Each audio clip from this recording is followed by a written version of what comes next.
Hello guys, welcome to my channel. If this is the first time you're seeing my channel, you're welcome to Sew with Carissa. And if you're also a returning subscriber or viewer, thank you for sticking with me. In today's video, we'll be making this trendy ball dress with a bishop collar for a 1 year old. If it's something you're interested in, please watch to the end, and please do not forget to like, subscribe and also share. Let's jump right into the video. So first off, we'll draw our starting line, and the next thing we're going to determine is our shoulder measurement, which is 8 inches. Our fabric is folded into two. So 8 inches divided by 2 is 4 inches, which are already indicated on the fabric, plus half an inch sewing allowance.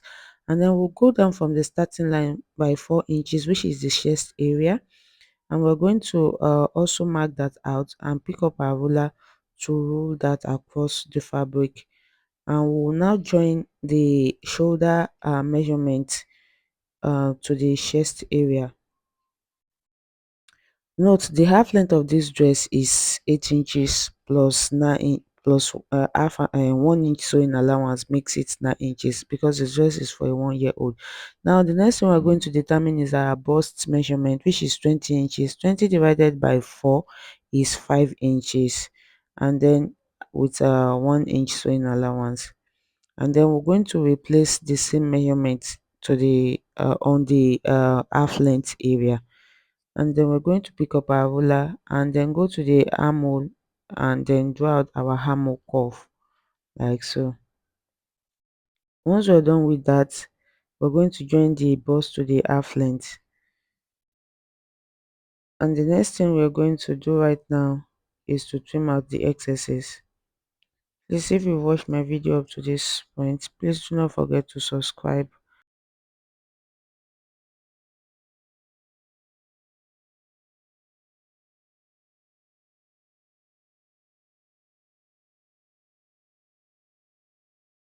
So the next thing we're going to do is to cut out our back parts. We're going to place our front parts on the back on our fabric that is folded into two, and then we'll leave a 1 inch allowance for the zipper allowance, and also we'll use our pin to secure the fabric together so it doesn't shift when we are trimming it out, for it to be very accurate. Once we're done with that, pick up our scissors and also trim out the excesses. And this is what we have after trimming out the front and the back part. So I made a mistake while I was trying to determine the back measurement. It was supposed to be 7.5, and I even added extra half an inch, so I'm removing the 1 inch allowance I added to it. So now we have the perfect shoulder measurement. So note this measurement is being taken on the lining, so I'm using a cotton lining. So determine the neck depth.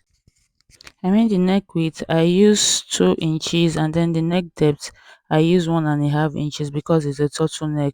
So for the back measurement, I use 1 inch for the back measurement.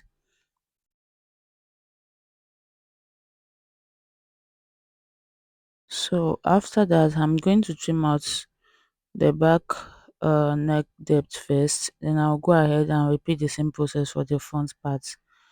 Once I'm done with that, the next thing I'm going to do is to determine the bust area. That is where we're going to input our two net. So I'm going to measure from the shoulder down with 2 inches, and then I'm going to place my pattern ruler to draw out like a sweetheart neckline. So as you can see, from the shoulder down to that line is 2 inches. So the next thing I'm going to do is to trim that out for the front and the back part, and this is what we have. This is the front, and then this is the back part for the lining. Note this measurement is being taken on the lining. So now, because we're using a velvet material, so I'm placing the lining on the velvet material to trim out my measurements. Once I'm done with that, the next thing we're going to do, we're going to cut another lining. Right now I'm trying to trim out my lining on the velvet fabric. So this is the back part. I'm trying to trim it out. So I folded my velvet fabric into two as well, and then I'm just going to carefully trim it out. So I'm going to cut extra lining again, because this particular one I will be using my hemming gum to stick my velvet material on it, so it can give the velvet material a kind of stability, because as we all know, velvet can be very very stretchy, and that can be very frustrating when you're trying to sew. So the best thing for you to do, you can get your material. Right now, this is the tool. I've already used the pattern I cut out from the upper part of the dress to also trim out my tool. As you can see, this is what I have with the two nets. Then for the skirt part of the dress, I'm using a two net, and then I'm using a pattern tool. So from the half length, as you can see, I already placed my measurement, which is 8 inches, down to the 26 inches. That's which is the length of the dress. I mean 36 inches, which is the length of the dress. So I already cut out the two nets, and that is also the pattern net I'm using. And this is also the um taffeta fabric I'm using for the base of my skirt. So I am using the same measurement, and this is the hard net I am going to use. I'm going to, you know, ruffle it on the base, and that is all. So this is the two net for the upper part of the dress, which I already, I sew it round by the shoulder area, and this is the front and the back. Actually, I folded my two net into two, so it doesn't tear easily. And I also have another one for the lining part, which I'm going to attach to the lining. This is going to be attached to the main body, and this is the one I also already joined for the lining. So the first thing we're going to do is to place the two nets, which is the one that we already cut out for the upper bodies, and like this. So this is how it's going to look like. So we're going to place it like this, and then you get a pin to also secure it at the middle. So here I'm trying to trim out the excesses from the lining, so it doesn't affect when I placing my two net on it. So I already notched the center of the upper bodies, and then right there I'm going to use my pin to secure it, and then just round like that. I'll use my pin to secure. So I'll take it to the sewing machine. I will start sewing from the center to the right side. Then I will also repeat the same process for the back. And this is the lining. I'm also going to repeat the same process for that one, and also for the back of the lining. And once I'm done, you would see the outcome. So this is me showing you how I'm going to attach it to the back.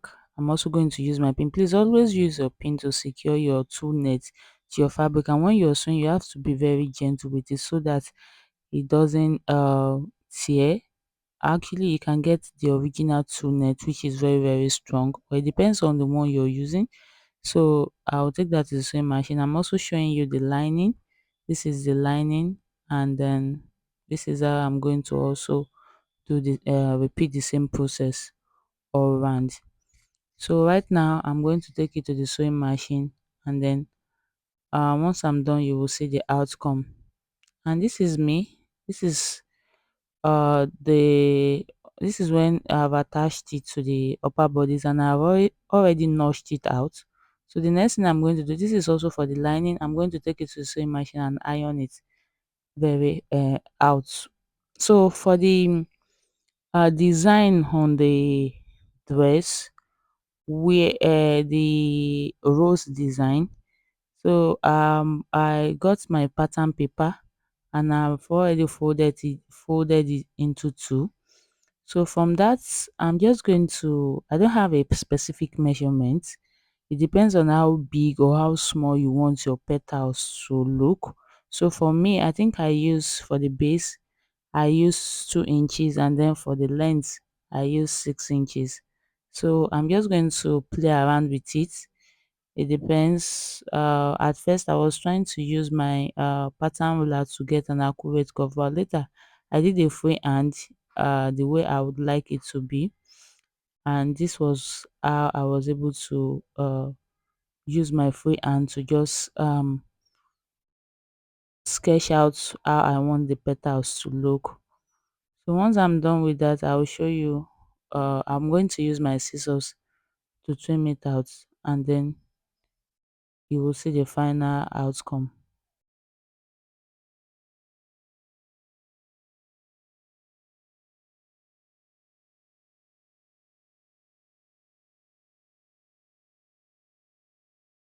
So this is what we have after trimming it out. I'll open it out, and this is what we have. And I discovered it was too big for the dress, because it's actually for a 1 year old. I did make the dress is for like a 6 or 5 or 7 years old. I will go with this petal. So I would reduce it a little bit, because I didn't want to ruffle it on it. I just want it to be plain. So I'm going to reduce it. So, and that is what you see me doing. I'm trying to use my scissors to sketch out the accurate size I want. I don't want it to be too big. So this is how I want it. So I'm going to pick up my scissors, and then I'm going to trim it out. So here I'm done ironing the upper part of the dress after attaching my skin net, my tool net, to the upper part of the dress, and this is how it looks like. I made a mistake. I wasn't supposed to join that part, because I am doing invisible sewing, so I wasn't supposed to join that part, but later I'm going to lose it out, and then you will see. So once I'm done with that, the next thing I'm going to do is to join it together. This is the main fabric, not the lining, because I'm doing invisible sewing. So the first thing, I'll go to the shoulder area. I'm going to join it by 1/2 inch, and also the lining, I will place it together at the shoulder. I'm also going to join that also with 1/2 inch measurement. So that is what I'm trying to show you, because we are doing invisible sewing. So I am trying to place the front parts of the lining and the back part together. So I'll take it to the sewing machine, and I'll go ahead and sew that.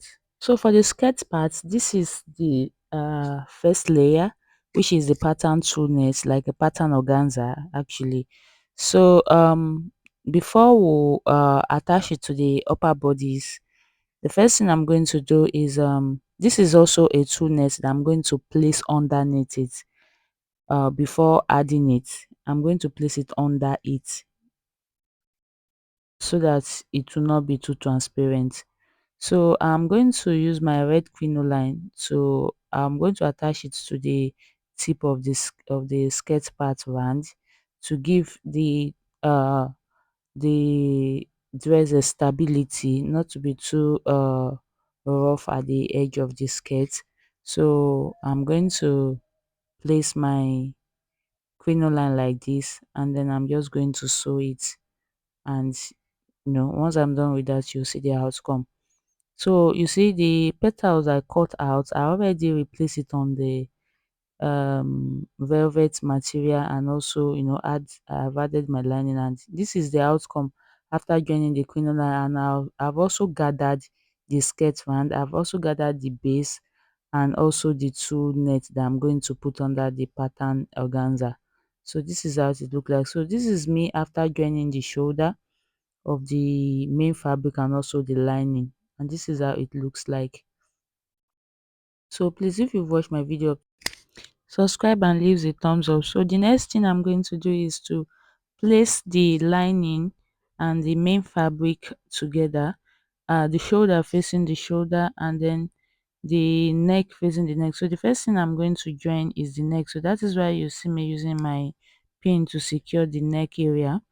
So, and once I'm done, I'll also join the armhole area.